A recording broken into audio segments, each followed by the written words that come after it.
Hey, what's up, Sauce Nation? It's your boy Ed Honcho, and this is a Sauce Sports special. If you don't know what Sauce Sports is a Houston Homer channel. So that means we talking Texans, Rockets, Astros, Dynamo. We talking professional, collegiate, high school, amateur, however you want to address it. If it's H-Town, if it's athletes from H-Town, athletes who used to fuck with H-Town, whatever it is, if it's H-Town, Houston related, then we're going to put some sauce on it, put a little flavor on it, if it's sports and Houston related. Like I say, I'm the Houston Homer. I'm your Houston homeboy, Ed Honcho, a.k.a. The Real Ed Honcho. You can catch me at The Real Ed Honcho on Instagram and Twitter. If you only want that H-Town sauce on the sports, then you go to Sauce Sports HTX on Twitter, saucesports.com. You know, that's where you can find everything. And like I said, this is a Sauce Sports special. You can also check out the Daily Sauce, which I didn't get to do yesterday because of unnamed individuals. But we ain't going to talk about that. Today, we're going to talk about the Texans. As you can see, we are in NRG, full of energy from the coffee. And so let's see. All right, today we're going to talk about what I want to talk about today is usually, like I say, I try to do a little throwback something on Thursdays, and I might still do that. Like I said, just my plans got messed up yesterday trying to, wait on somebody who did not come through on their end, but not going to put the blame on them. The blame is on me for worried about that. But today I want to talk about the sophomore slump. Now, is it a real thing? Is it going to happen? Now, it doesn't happen to everybody. I mean, if you had a bad freshman year, sometimes you can only improve, right? Also, if you're not familiar with Honcho Sauce, any of the channels, Cush Den, or any of the other channels that I have, it's a 420 friendly situation. So if you ain't pre-roll, you're out of control, get your shit together. Got me a little skipper, I'm barely under control. Anyway, so let's talk about the sophomore slump. Let's talk about second year guys, some guys that we may have already talked about a little bit, and some guys that we may have forgotten about that we haven't mentioned in a while or I haven't talked about in a while. You guys definitely stay on in the comments. SauceNation, man, I give y'all that. Y'all stay on top of it. Like, if I'm slipping, y'all be on top of that shit, and that's what I love. Because like I said, I'm not an expert. I'm a fan just like you're a fan. And like I say, we all appreciate the game. But let's get right into it. Let's dive right into it. Let's start from the top and work our way to the bottom. So the first guy, I'm going to talk about, I gave him a hard time the other day in the video, is Will Fuller. And I gave him a hard time for losing the race to Wendell Williams and Akeem Hunt. The only reason I gave him a hard time is because we drafted him for speed. And he's not even the fastest guy on the team. Now, don't get me wrong. Of course, that doesn't equate. Overall, with what his skill set is, he's probably the best, fastest guy on the team, at his position. Of course, he's a better receiver than Wendell Williams, also a second-year guy, which we could talk about. But my big deal with Will Fuller is, what good is all that speed if the hands don't equate? And that's my big concern. But I don't think you can hang around DeAndre Hopkins too long and he not spill a little bit of that receiver sauce on him, catch a few, get a little drip of that on him. And get some of that Hopkins flavor. And, if he can just get some okay hands. Like right now, his hands aren't that good. He's a body catcher. And the thing about body catcher is real hard for him to break that, especially if that's been successful for you up until this point. It's real hard to transition into a hands-only guy.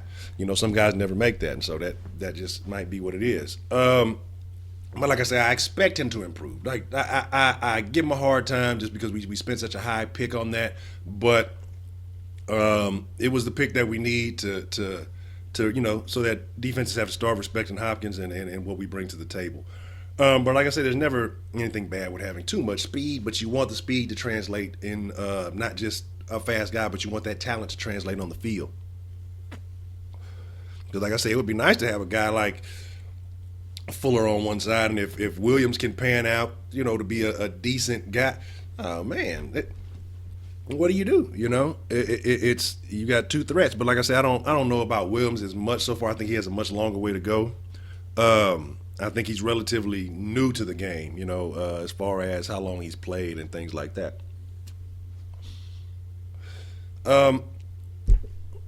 Sticking in the receiver area, we stick with the receivers. We had a lot of youth in the receiver area. And another major thing too that I think is going to be a plus for Wendell Williams and I forgot the name, Will Fuller, is the addition of Wes Welker as a receiving coach. I think that's just like Wes has a particular skill set, and what I've been hearing is, like I say, he's not a senior, that Hopkins has been in I mean, where Wes is, Hopkins is basically what it's saying. And that's what that's what I love so much about Hopkins, because the dude stays hungry. It's like he's not satisfied. He wants more. He wants to get better. Pay that man, Rick. Pay me, Rick. Pay him. Anyway, but like I say, for Braxton, I think him and the combination of Wes Welker working with him, because Braxton's still relatively new. He's a converted quarterback. And I think just getting with what, man, I think that's going to work wonders for his route running. And, once he can kind of clean that up a little bit, I think everything else is solid enough, to be a successful receiver in this league. So I think the addition of Wes Welker is going to help a lot of these second-year guys, because I'm going to be honest, like a lot of the receiving corps did not get to develop under Brock Osweiler. Like, I mean, when you got a guy throwing you shitty balls, shitty passes all day, you get used to shit being off, you know what I mean? And so you have to prepare for that. Now you got Savage in there. He's a little bit more accurate. But we'll see how that works. But having a consistent guy there, hopefully that can help them develop, some of the things that they weren't able to improve upon. Because you got to have a quarterback. Like, if you look at all the greats in the league, other than DeAndre, they all have great quarterbacks. So, like I said, but we're talking about the second-year guys here. So, say Fuller, Miller, Williams. Who else am I forgetting? Let me check my list here. I had to write it down. There's a lot of guys. Actually, a couple of guys I forgot and didn't even realize were second-year players. A couple of practice squad guys, too, that I forgot about that may actually make a name for themselves. So, staying on the offense, Steven Anderson's going to make a big leap. I think Anderson's going to do something major this year. I like the kid a lot. I guess he's a tight end. He's like a big-ass receiver to me, but I'm not hating. I like the kid. I like what he brings to the table. I just might need a little bit more size on him, at the tight end. He just seems a little small to me, unless he can put on some weight or something since I've left. Like, I haven't really paid him a lot of attention to him since last year, but like I say, he's nice hands, nice speed. I like the kid a lot. I like him. So I definitely expect to see some improvement from him. I think he has something that he wants to prove to the league, and I think he's going to have a nice jump. Now, a guy that I have not talked about at all, I don't think I've mentioned his name since I've started Sauce Sports, since I've been doing, the Ed Honcho thing and talking H-Town. Tyler Ervin. I mean, I'll be honest, like, I thought about the dude, but I dismissed him as an afterthought. But from what I'm hearing, the reports I've read, the things that I've seen, people are saying that Tyler Ervin looks and is playing like a completely different guy. Like, you wouldn't recognize him from the same guy. I've heard he's put on a little bit of size. Said he's running. They said he looks more comfortable out there, not necessarily having the rookie jitters and things. So I'm going to be honest, man, I cast off Tyler Ervin out, because one, he's not really necessarily a running back. He's kind of a hybrid type guy, and he's one of those X Factor, maybe Sproles types. I don't know. We just got to see what he gets. But like I say, from what I'm hearing, he's just coming into OTAs. People are already seeing a big, huge difference in Tyler Ervin. So let's not count him out as to what he may be able to bring to the table. So I definitely want to keep some eyes on Ervin. And I'm definitely talk about him a little bit more. But I'm going to be honest, last year, I was considering him a waste of a pick because he really wasn't doing anything in the return game. Fuller came in and got a return, less attempts than him. And so my thing is, forgot about him, wasn't thinking about him. Cast him off. But obviously, there was something they liked in him.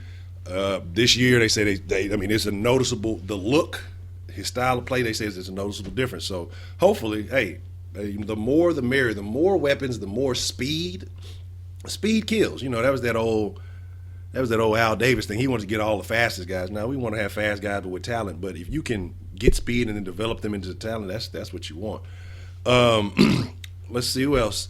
Now we can hop to no. I mentioned him yesterday, actually. Nick Martin. I want to see what he brings to the table. I was high on Nick Martin last year. I was high on Nick Martin last year. But anyway, Nick Martin, I just, like I said, I'll be honest. I used to play defense. I played D-line, low OLB. I hate offensive linemen, but I'm excited about that kid. I'm excited about that kid a whole lot. Like for real, I really am. I am, man. I want to see what he does. I think that's going to be a significant upgrade with him in that position. Um, all right, so I think that's everybody on offense, unless you want to talk about the kicker, Fairbairn. And I don't know what to say about him. I don't really have nothing, So I don't know what that's going to pan out into. Flip sides of the ball, real quick. Another couple of guys, just talk about how I feel and what I think that they will do in their second year. Like I said, I had mentioned the D-line video. I forgot about Heath. Heath's going to do something. Heath is going to be a solid guy because he made a couple of plays. His name was called out a couple of times on the overhead, on the loudspeaker, whatever you want to call it. I can't think of it right now. But I think he's going to be nice. Scarlett, another guy I've kind of not slept on, but just kind of overlooked. Because, when you get to talking about Clowney and Watt, and you get to talking about McKinney, and then, some of these young guys you see coming in, you kind of forget about some of the undrafted, and that's unfair to those guys because a lot of these undrafted guys were good in college, and, it's just the way the draft falls, and sometimes, they don't fall into place, and they get forgotten about, So I think Scarlett's going to make a name for us. He was doing pretty solid last year with the loss of Simon, so he's going to definitely be a solid replacement. I don't think that's I forgot about him. So Simon might not be as bad of a loss, and he's not Simon wasn't a game changing loss anyway. So who we got? Dylan. I don't know. I'm iffy on Dylan.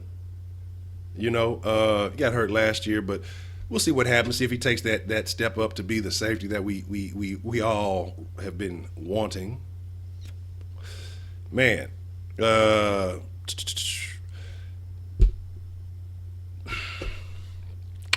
do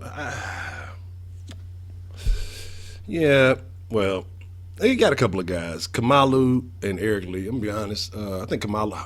I remember him making a play or two last year. I want to say late in the season, probably when it wasn't just really super crucial. I want to say I remember the name, but right now, I'm gonna be honest. Kamalu and Eric Lee. I don't think he ever saw the field. I think he was a practice squad guy. Like I said, I had to go back and check and get some names. So if any of these guys, a little bit more familiar with you, I definitely appreciate the input. And let me know what you feel. I mean, if these guys or you think that they're going to do something. Like I said, you definitely got to get some more time in the system and things like that. But them being rookies and, like I said, being undrafted, you're not going to get as many reps unless you're just making plays in those few reps that you get. And so, like I said, with him, I just remember somebody. I remember Kamalu for some reason, but I'm not gonna lie and say I'm super familiar with who he is because I'm not. So I'm not gonna go either way on either one of those guys. But y'all know who I am very high on, who I do like. I'm not gonna say very high on who I like. I like Watkins a lot, but DJ Reader. I think Reader's going to be solid. He's going to he's going to be a solid man in the middle. He's a big guy. I think hopefully he got enough of off of Wilfork because who knows what that dude's doing right now. Because I don't see him. He's not coming back to the Texans. I don't see that happening. And seeing how he pans out. But I think Reader's going to be solid. Reader's going to be good. And just with the two guys that you're going to have on side of you, you're not going to have a lot of troubles. Because they're going to be taking up a lot of pressure off of you because they're going to get a lot of attention. So your job is going to be, I'm not going to say his job's going to be easy, but I think he's going to have a lot of fun this year, playing in between those two. But outside of that, man, like I said, that's just my rundown over the guys. I think I covered everybody that I had on my list. If I forgot anybody, man, y'all know how it is. You know what it is, the short-term memory shit. Let me know who you guys think, SauceNation. Who do you think is going to have the most sauce this year? Who's going to have too much sauce? You know what I'm saying? We already know our regulars, our old school guys, but which one of these second-year players, these second-year guys, which one do you think is going to have the biggest step up from last year? Now, I know a lot of those guys either didn't see the field, didn't see a lot of playing time or anything like that, so maybe it'll be a bit easier to say that they've taken that leap than guys like Braxton and Fuller, who saw a significant amount of time. Anderson saw a significant amount of time. But guys like that, who got to see some field time, and how will they improve as opposed to these guys who contributed but they didn't have a super significant impact. Which one of these guys do you think is going to make a name for himself? I know a lot of people are high on Scarlett, but like I say, I think Will's going to improve. Like I said, I've been giving him a hard time, been giving him a real hard time, just about his hands, but I know the dude works really hard and he's dedicated to his craft, so I think he will improve. I think he'll get much better. But like I say, SauceNation, let me know in the comments below, who do you think is going to be the most improved? Who do you think is not going to improve? Who do you think out of that list that we should get rid of? What are you seeing? What are you noticing? What have you been hearing, so far about the guys on the squad, the second-year guys, and, who's come back looking better, who's looking out of shape, who's looking out of whack? Who do you think is going to be competing for a starting job? Who do you think is going to probably lose their job if you think anybody who was seeing some significant time is going to lose it?